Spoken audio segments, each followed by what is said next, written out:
YouTube. Today it's a beautiful day. It's getting towards the end of it. It's about I think it's about 4:30 in the afternoon, nice and cool. So I thought I would do a how-to video on changing your front brake pads. Now we're doing it on my Triton, but this generally relates to pretty much every single car. So it'll be no problem for you to be able to do it. Now obviously the first thing you've got to do is have the right gear. Okay, you've got to have your tools, your stands, jack, everything like that you're going to need, plus then your brake pads, which I've got down in the shed, and I'll go and get them when I need them.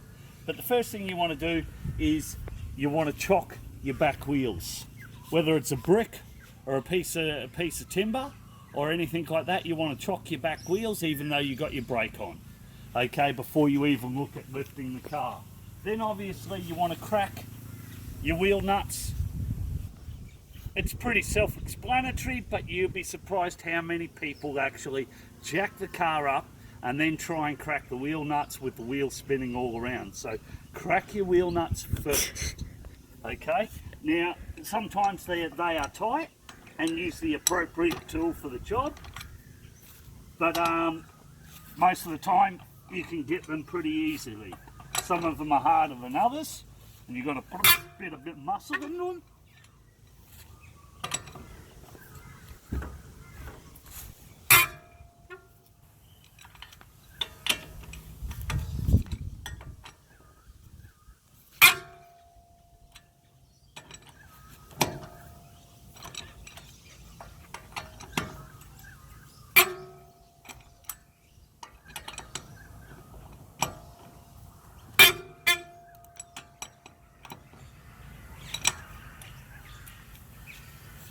And then we do the same with the other side. Now, if you don't have stands to put your car on, do one side at a time. So you jack it up, now you would jack it up, take the tyre off, and you'd slide the tyre underneath the car. So if it was to fall off the jack, it'll land on the tyre and not cut your legs off. Okay, but because I have the stands, I'm going to do both sides at the same time. So I'll just go around the other side here and crack these ones as well.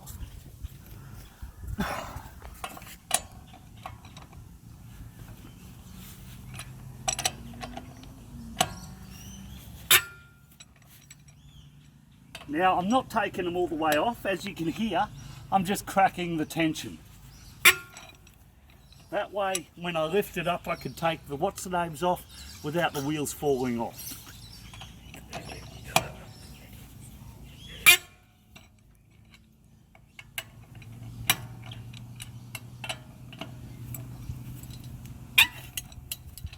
Now, if a lot of you probably don't have a big bar like this, you get an extension pole, piece of steel, an aluminium bar, a rear bar that's 28 inch thick.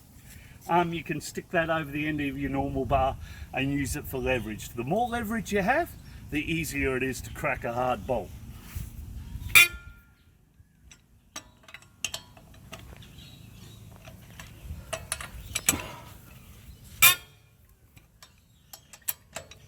So that is them cracked. Next thing you want to do is find yourself a safe place to jack your car up from. Now I'm going to be using, if you look down here, I'm using a bottle jack, but this is a 12-ton bottle jack. These are designed to be able to lift trucks, but it's one I've got laying around, so I'm going to use the car to lift this. Okay, so you're going to find a safe place if you come down here with me. Have a look underneath. Get right in here, YouTube. We've got to find somewhere where we're going to be able to jack from.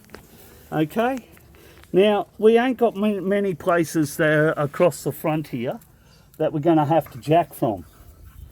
So it looks like the best place to put it would be either here, which is not too good, or down on the sides like you jack on a normal car. I think I'll put it on the sides because I don't want to buckle anything with the jack. So I'm going to lift one side at a time. we'll start with this lower side. Now, if you're using a bottle jack or a scissor jack or any type of jack, look for where it's supposed to go so that you don't buckle the underside of your car. They've got particular places where it's reinforced. That's for where you're supposed to jack your car. Okay, they're usually at the front and the rear of the sedan chassis. All right, so I'll have one here.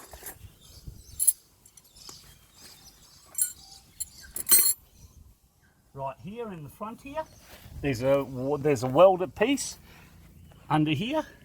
If you get right up under there like that, you can see there's a little bulb here. That's where generally you jack them with a jack that slots in. So that's where we'll put the jack, and we'll jack from there. Now, the other thing you've got to worry about is if you're going to have enough height to get the wheel off the ground. So I'm going to throw a brick under there and put the jack up on the top of it. Probably got more than enough on this 12 ton, but we'll have a look.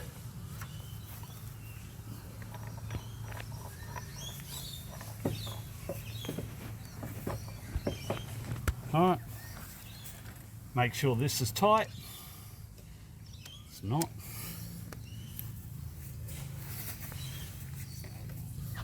Tighten up the bleed valve, and then we're ready just to jack it up. If the bleed valve's closed, there we go. Make short work of it.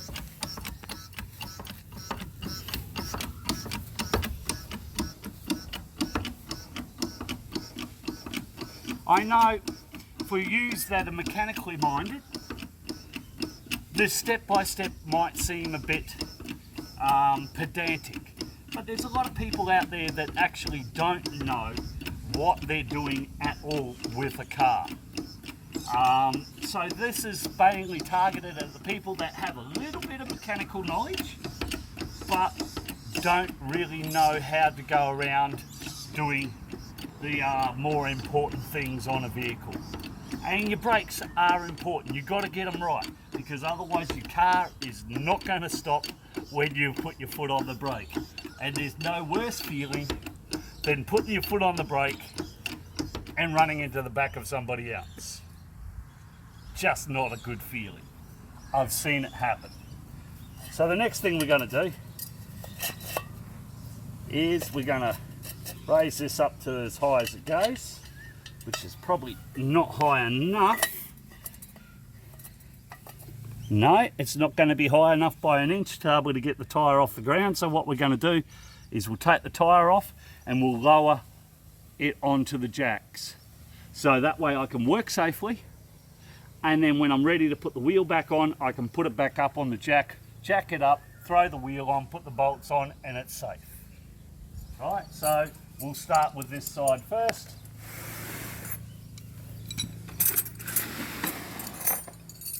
We'll want to use a 21mm.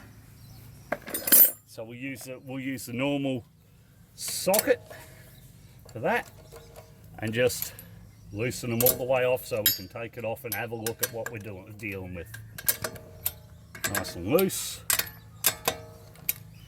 Then do them by hand. That way you can do two at a time. Now, don't lose your wheel nuts. Put them in a safe place. The best place to put them is where you're not going to kick them. So I'm going to put them right next to where the stand is, because that stand is going to be holding it up.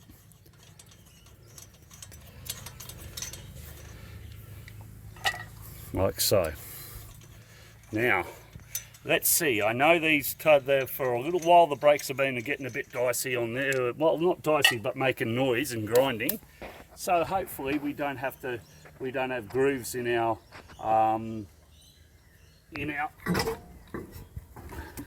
plate here, and we don't. It's just getting to the stage where it'll start to do it, but pretty smooth overall. And there actually looks like there is meat on the pad in there, which says to me why it's given me signs that it needs replacing. Right, we're going to put the tyre. We're just going to lay the tyre under the front there, so if anything was to happen, we would it'll hit down on the tyre. So now what we're going to do is we're going to loosen off the bleed valve. Now there's no way to be able to do this softly. Sometimes the bleed valve won't loosen off. And lower it down slowly until it sits down on that, and then just make sure there's still pressure on there. So now we've got the car ready to have a look at the brake. For this demonstration purpose, we'll do this one side to be able to show you what's going on. Okay, so this is your brake disc. This is your brake caliper, this section here. And inside that piece and another piece on the other side is what's called the brake shoes. And they're what wear. Okay, and so that's what we're going to be going and doing and replacing. All right, we'll take these out and we'll have a look at the wear on it. So the first thing you obviously want to do is back here is a little nipple valve. Now this releases the tension and will spit out the brake fluid. Now if you're doing this on your drive, make sure you've got something to put it into, because otherwise you'll end up with brake fluid on your drive and it stains pretty badly. So we'll have a look at finding out what that one looks like. That looks like a 10. I've got to find a 10. I've got here we go. I knew I brought a 10 out with me. And then we're just going to loosen it off. Right, and as you can see, a little bit of a dribble there coming out. So we'll just sit the cup underneath that. Right, and catch a little bit as it comes out. Right.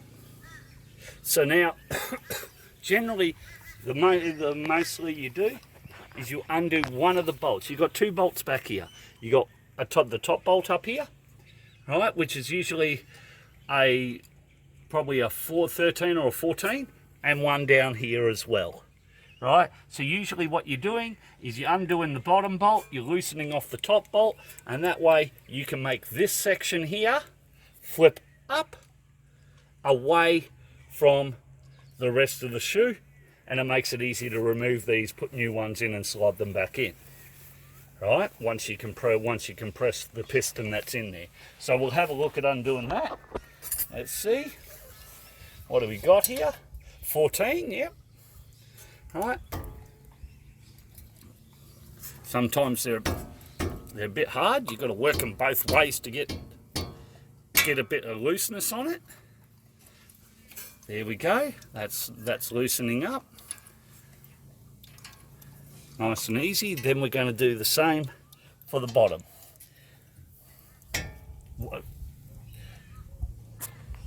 Come around this way. My daughter's on the camera today, but we've got to be careful. Don't stick anything in front of this nozzle here, this valve, because when you hit it, it'll shoot out straight out. And particularly if you're working, don't put your face there, because you'll end up with brake fluid all over. Now if you keep a close eye on that valve, right, you'll see what I mean. Right, see how it jerks out like that? Now that's what I mean. So you've got to keep a close eye on it. I'll tighten that up a little bit for the moment so I can get some decent pressure on this bottom one. Right, that way. So without hitting my hand on anything. That's rather tight. Now don't go hitting your things with a hammer. If you have to, you can hit it with a rubber hammer. but generally it's not good to hit things with a hammer. The best you want to do is able to hit it with your hand or put more leverage on it. Right, then you take your bolt out, just a small bolt. We'll put it over here, we don't want to lose it, right? So that we can start to loosen this off again. We can lift it up like that, like so. And that is the main part of the unit. I'll tighten that up so it doesn't go all over everything else. That is the main part of the unit. Here is the piston.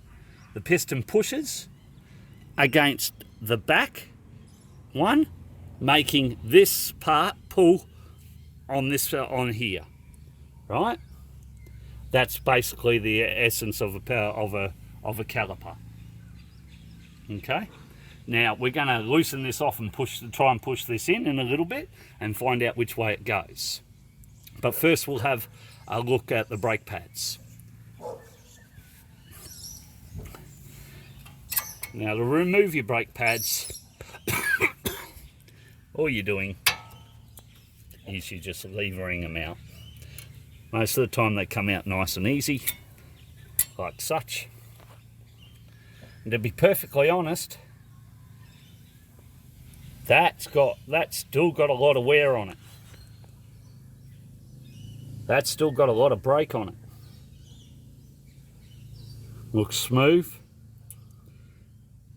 No foreign substance. So that still actually looks pretty good. And under normal circumstances, I probably with having a quick look and having a look at that, I wouldn't have even bothered to be trying to change the brake pads, right? Because there's still over half the meat on there. There's no reason for that to be not working properly, right? But if you were putting new ones on, because this was all the way down, you take these ones out, you get your new ones, right? You clip this backing plate onto it, like such, and then you just put them back in, right? You got to make sure that you get them in the groove. There's a slot down here and up at the top, and you get them in there like that, and you get them in there like that, and they go on.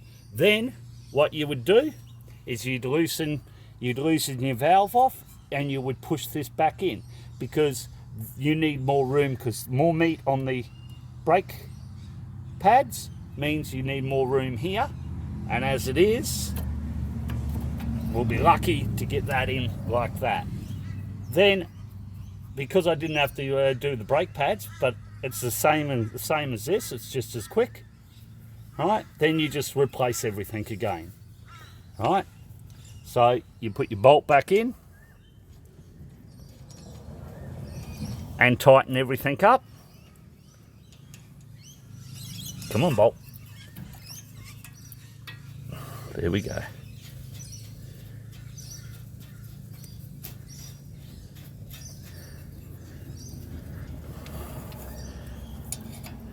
Tighten them back up.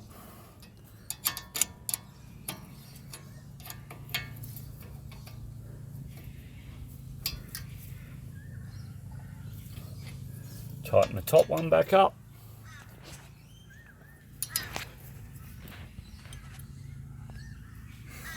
Right, because I haven't really let any of the fluid out of here, I do not need to pump my brakes to get any air out of the brake line, because I was quite lucky. Everything here was quite easy, and I only had to let it dribble out there and tighten it back up, and were able to take it off. But if you had a lot come out, you would have to loosen and tighten this while you had someone sit inside and pump their foot on the brake, and until it squirted out without any air bubbles. So that's essentially changing a brake, the front brake pads on any vehicle. It's quick, it's easy, but you've got to pay attention to detail. And if you can see, I'm getting mugged by my dog. He's jumping up on my back. Hey, Amber. All right, so that'll do it for this video. I hope it was informative. If you've got any questions, just shoot me a comment and I'll respond as soon as I can. Give us a thumbs up and hit the subscribe button.